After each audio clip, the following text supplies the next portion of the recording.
prendre les miens. Non? Hey, you guys can take those. I'll grab mine. Yeah? You're feeling better.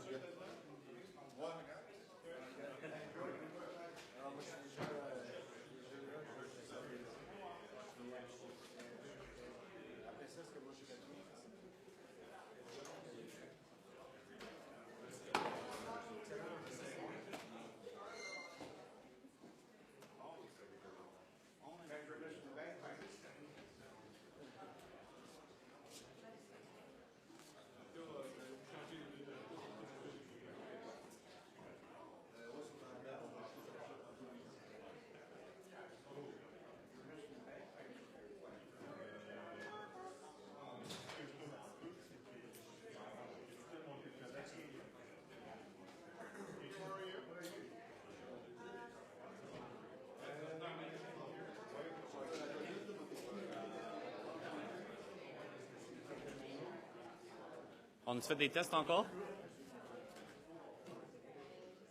T'as pas appelé pour les tests, hein? T'as appelé? Alright. 1, 2, 3, 4, 5, 6, 7, 8, 9, 10. Test 1, 2, 3, 4. C'est bon, ça?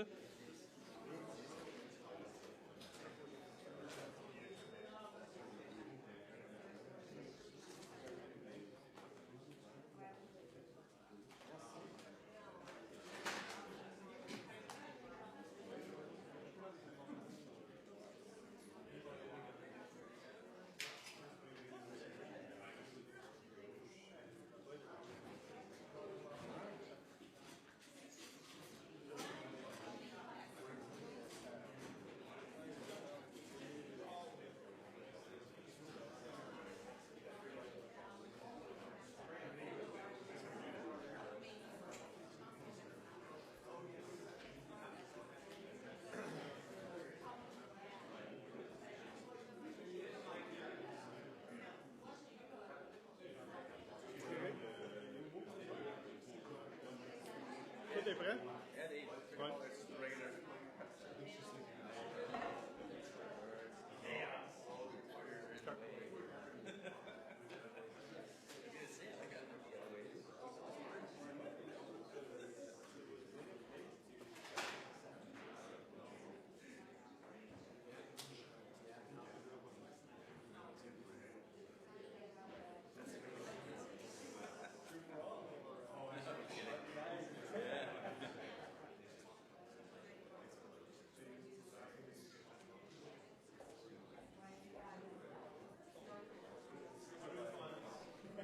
That's 1, 2, 3, 4, 5, 6, 7, 8, 9, 10. Test 1, 2, 3, 4.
Merci beaucoup. Thank you very much for coming here today, everyone.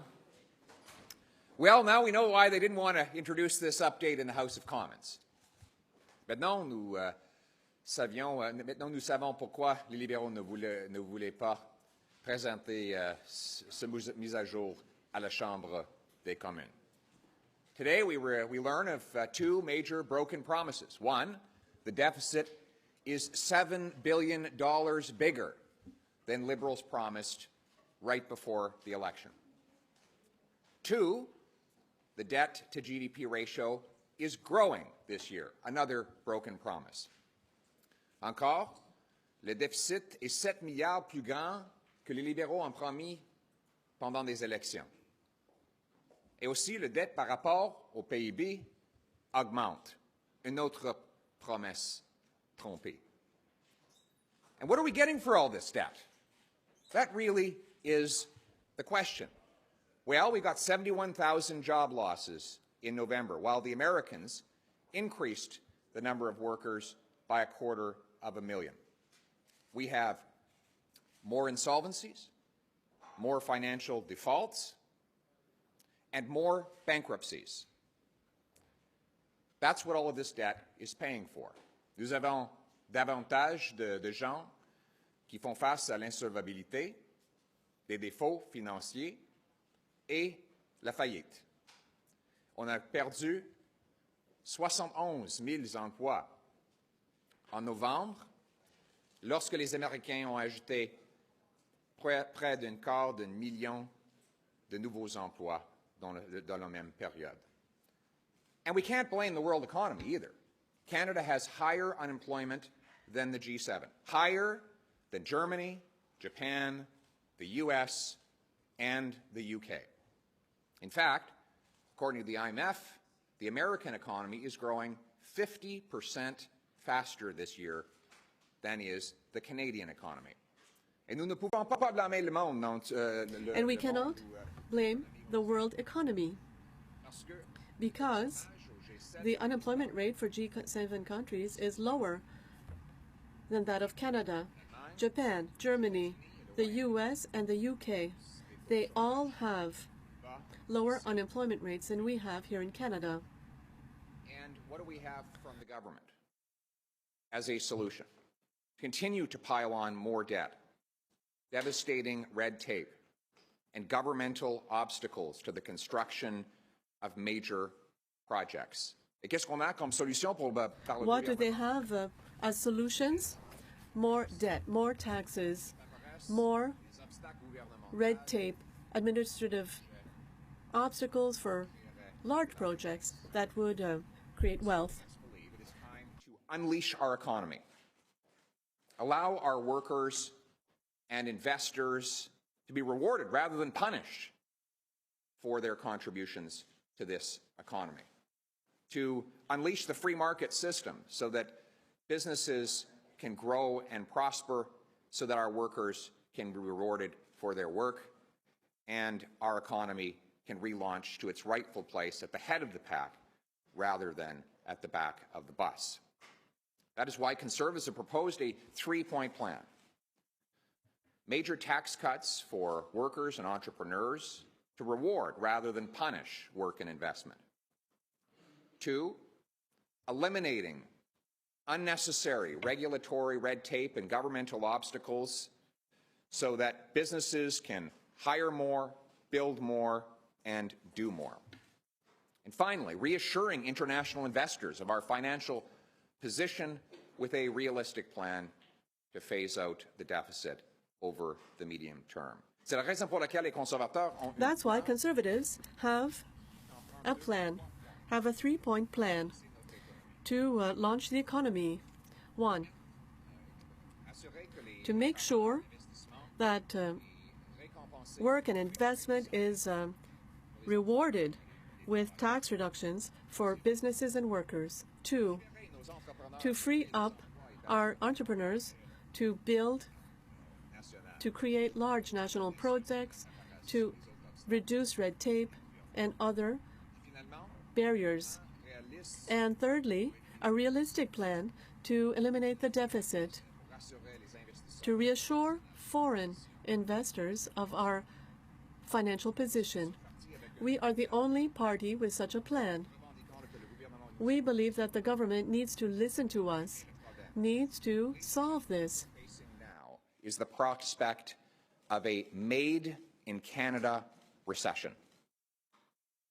A made-in-Canada recession. And you know, we went into the last downturn in 2008. Canada led the pack. We were the last into the deficit, into the recession, and the first out. It looks like this time that Canada could be in the worst position of our competitors going into the troubled waters ahead. Now what we see is the possibility of having a made-in-Canada recession following these decisions made by the Liberal government. So we believe that the government has to listen to us. They need to listen to our plan to launch the economy and to make sure that people are working. It would be far too early to make a comment on that matter. My purpose here today is to stand up for our economic agenda, to restart our economy, and to get people back to work. Working with you on a potential bid? I don't have any campaign organization because I don't have any campaign. And I'm not campaigning for anything. I'm working to get our economy going and get our country back on track. So when do you expect to make a decision? And then I have a question on the fiscal update. Well, we've already made our decisions with regards to the economy. Well, you spoke about a decision, but you didn't specify, so I'm going to answer. Hang on. Yes, you tried with your first question. It was a decision. I'm assuming that you were talking about our economic plan. I've decided that our economic plan. Well, I'm sorry you don't like the answer, but I'm going to give the answer anyway. Well, I'm afraid. Well,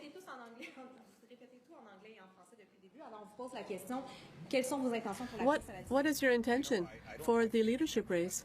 This badly on the floor of the House of Commons, but the reality is that we have taken a decision. Our plan is to lower taxes to reward work and investment, to clear away regulatory red tape so our businesses can create more jobs and generate more economic activity, and a real plan to phase out the deficit. You might not like those policies, but they are our policies, and we are going to stand up and fight for those policies, whether the Liberal establishment and the Liberal cabal likes it or not. Are you finished?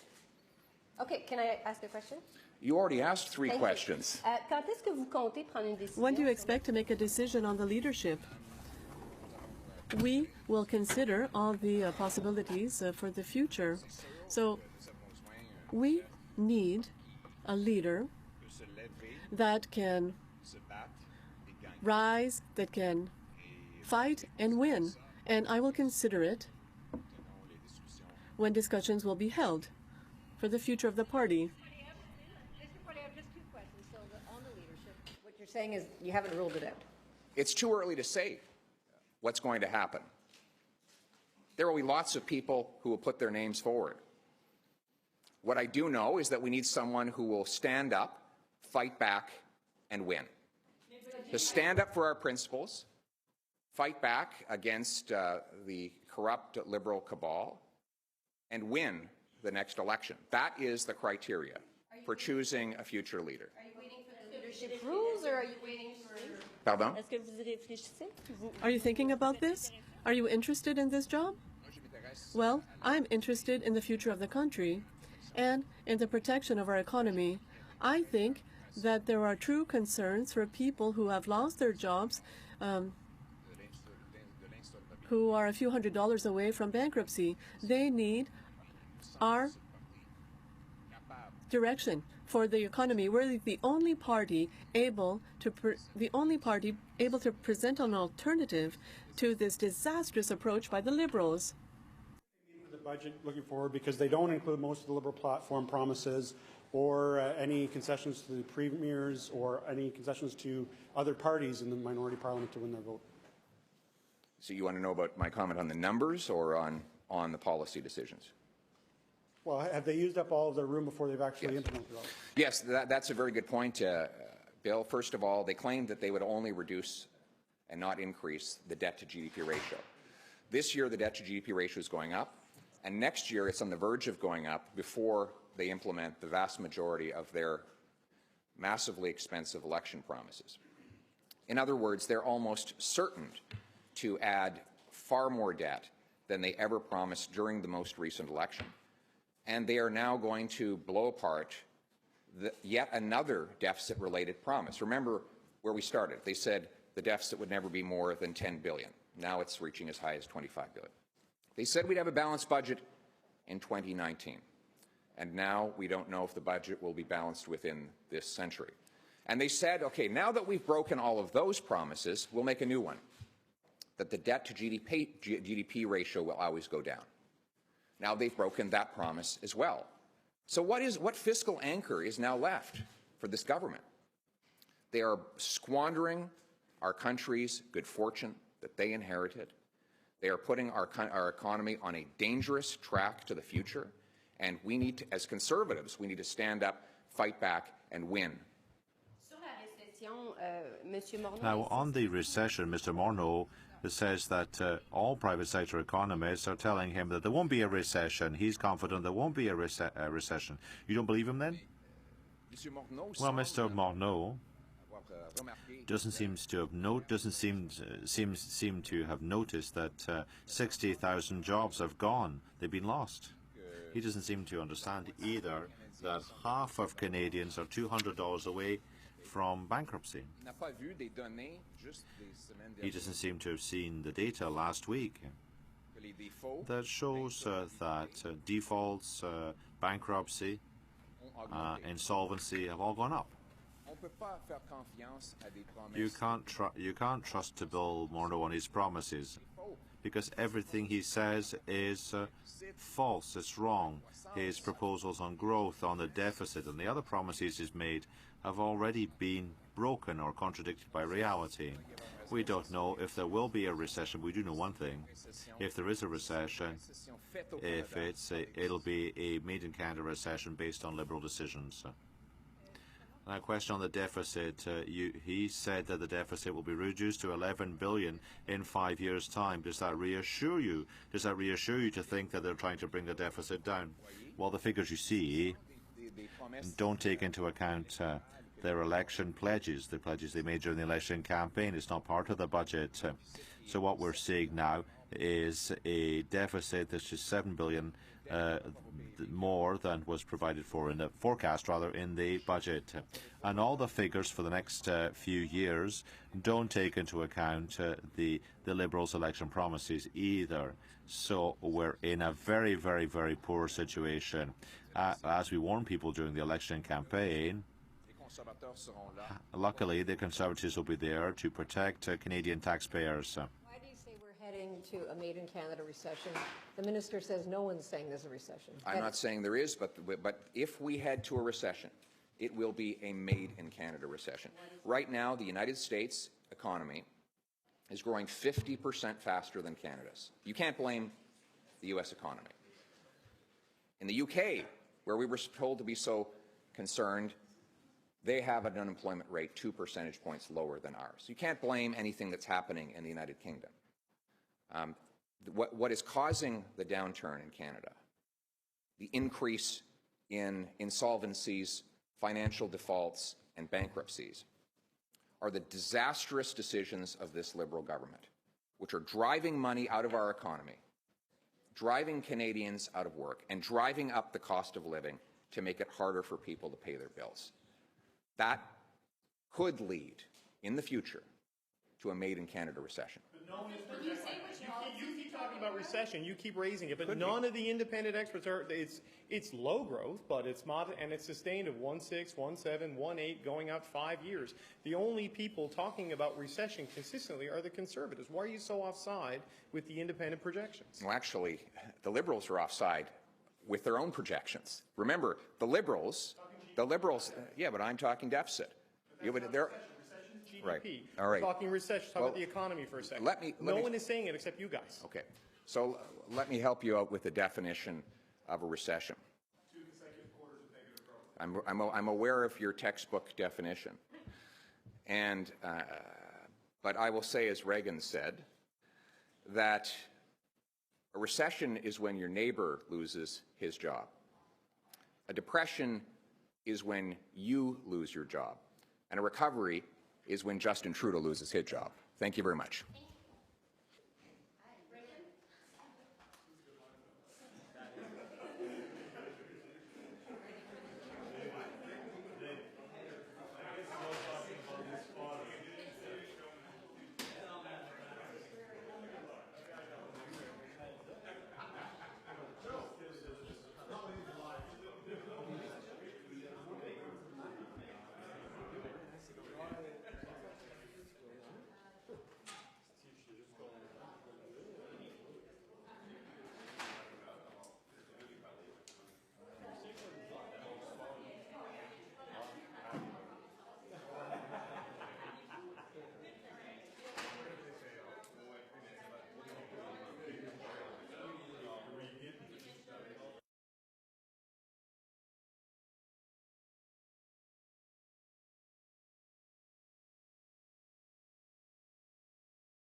C'est bon?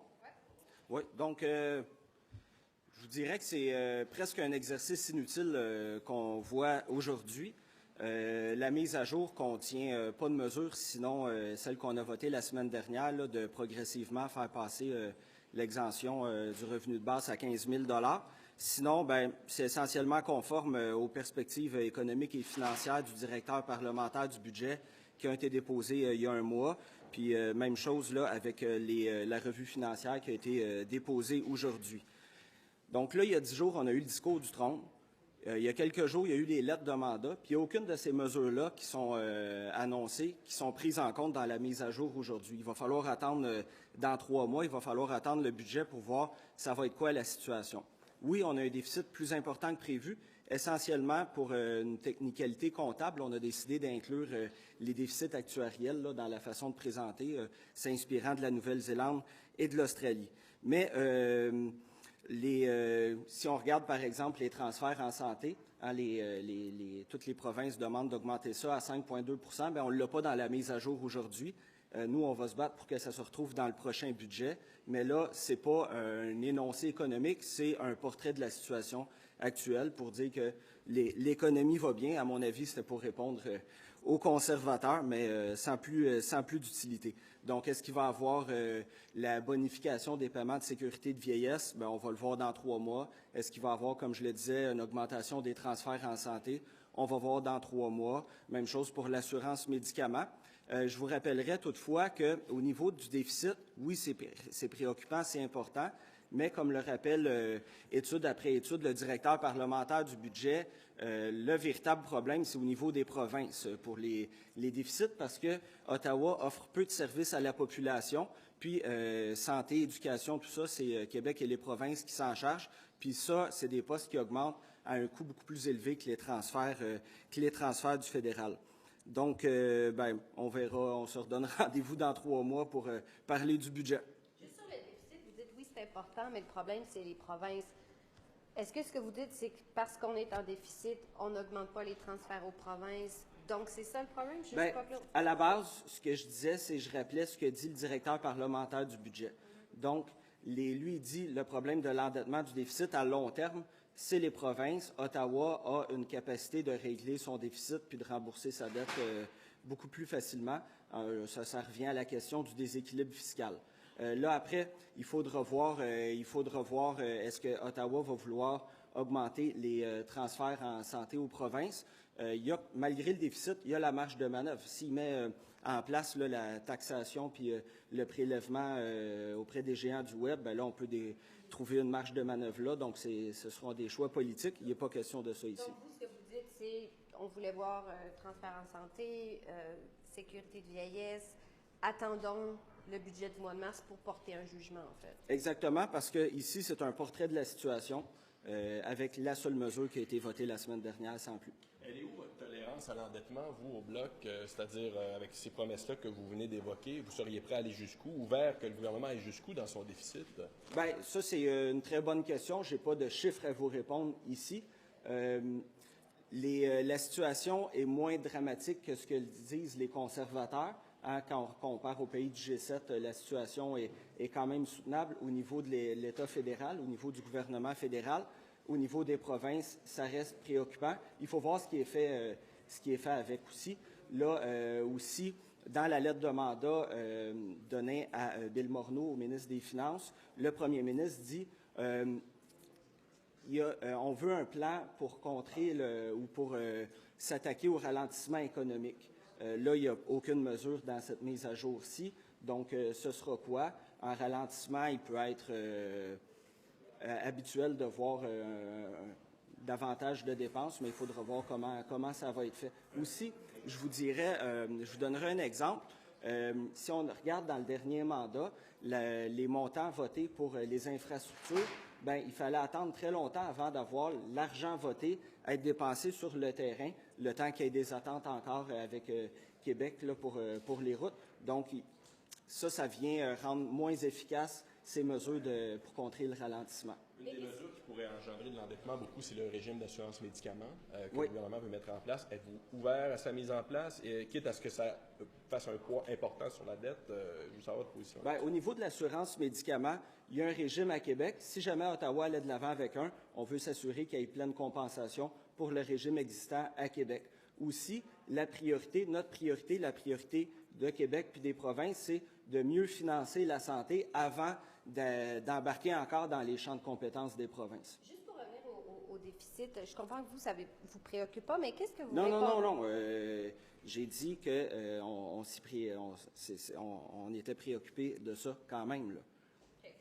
Qu'est-ce que vous répondez aux Canadiens qui, comme les conservateurs, disent que ça n'a pas de sens qu'on ait des déficits à répétition et pas de date prévue de retour à l'équilibre budgétaire? Oui, c'est en effet préoccupant. Si, par exemple, le gouvernement va de l'avant avec la taxation des géants du Web, prélèvement sur leur chiffre d'affaires, ça peut être une solution, là, justement, de réduire le déficit. Je leur dirais aussi de regarder la situation dans les provinces qui est, à long terme, davantage préoccupante. Et j'ai oublié mon troisième point. C'est ça, vous avez mentionné là, ce point assez important dans la lettre de mandat de Bill Morneau, qui est de contrôler le plus possible, bref, d'être responsable avec les déficits. En même temps, est-ce que ça ne met pas en péril, justement, certaines promesses du gouvernement? Vous dites que oui, en taxant les géants du Web, on va avoir plus de revenus, mais quand même, là, il y a beaucoup de promesses. Là, si on parle, par exemple, juste des transferts en santé, si on parle de l'assurance médicaments, ça va coûter des milliards de dollars. Donc, oui. Craignez-vous finalement que le gouvernement recule sur certaines de ses promesses à cause de ce désir d'équilibre? Bien, c'est quelque chose. On va regarder ça attentivement, puis nous, le gouvernement est dans une situation minoritaire, donc il aura besoin d'un appui pour ces mesures. Si advenait que ce soit le Bloc qui donne cet appui-là, bien, il faudra que ça réponde aux besoins des Québécois. Donc, faire un équilibre entre l'endettement, le déficit et le financement de la santé, par exemple. Mais avant d'aller dans des nouveaux programmes comme l'assurance médicaments, ou les moteurs, là, regardons de voir quels sont les moyens. Donc, vous êtes à l'aise d'augmenter le déficit si c'est bon pour les Québécois, c'est ce qu'on entend? Si les Québécois le voulaient, pour certaines mesures, comme le financement de la santé à court terme, il faut voir au cas par cas. Ask a couple of questions in English? Oh, yes, you can ask, and I have a terrible accent. Okay. I take it you're not worried about the deficit or recession? No. Two questions there. We are worried about the deficit question, but what we are saying, it's like the PBO officer says, the real problem about the deficit is in the provinces. In the long run, Ottawa has the power to pay its debt, but the provinces with the health expenditures and education, those sectors are increasing really high. So the real problem relies there. Okay. And you're not worried about a recession? We're talking about. I don't have a ralentissement, I would say that. Slow down, okay, that's what I thought. More about a slowdown. If we're looking at the global conjuncture, G7 and in the world. But on this topic, Prime Minister Trudeau gave in his letter to Bill Morneau, mandate letter, to check out what can be done about the slowdown of economics, and we don't have this in the document published today. So we're more worried about a slowdown? Yeah. Okay. Mm-hmm. So just to summarize then, the $26.6 billion deficit does not worry you, and the fact that there's no plan in the next 5 years to eliminate it? No, listen carefully to what I'm saying. We are worried for sure. What we have today is a picture of the actual situation if no other policies are voted or put in place. It's because we have the technical change that make it bigger, plus the exemption of the base revenue for the workers included there. And what we're saying is that it's going down over the next 5 years if nothing else is done. But if the GAFA would be taxed, maybe web giants. Okay, okay. I thought you had this expression in English too. Okay, Apple, and we can add Microsoft sometimes. If they are taxed, it will improve the situation of